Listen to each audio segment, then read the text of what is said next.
Thank you to the chair and ranking member for holding this hearing. Thank you to the witnesses for coming. I never get to go first, so this is really exciting.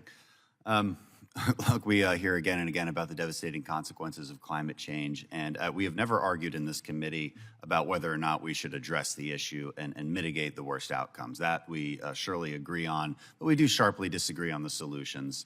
And the argument is made often that only renewables can be the solution. So we're told that we should pursue unreliable energy at a higher cost with severe consequences on our physical environment, or else we don't care enough about climate change.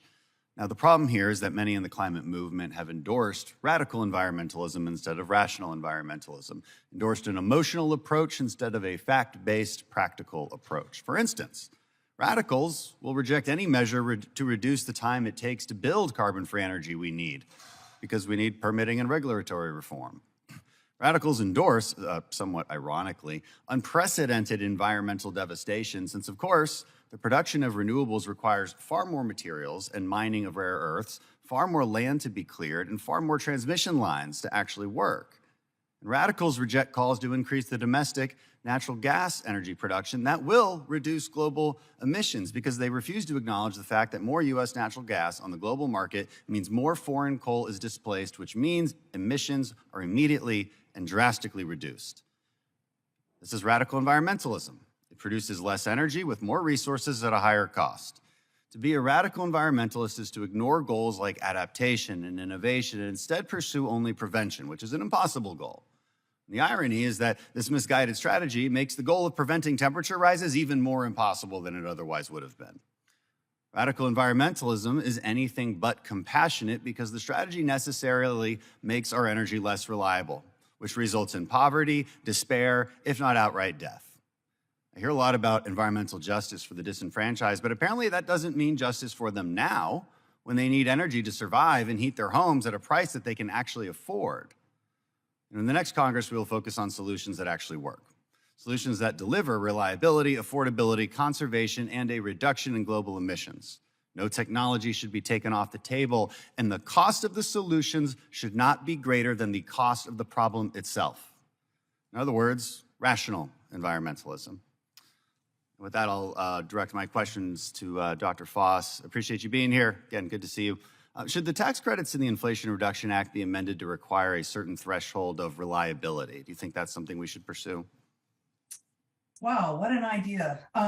As you well know, Congressman, following our freeze in February 2021 in Texas, where we have an abundance of wind installed capacity and a fair amount of solar now, one of the ideas was to fix a problem that has been around, and it goes directly to your question. The thought is to have the providers of wind and solar energy also execute firm contracts for backup power, so that they're properly presenting to the market and to the customer the full cost associated with the use of that energy. And I think that actually there are probably ways of implementing this in a broader way, whether your idea or something like it, but it's of deep concern to everyone as we look at how these resources interact with grids and the challenges in managing them.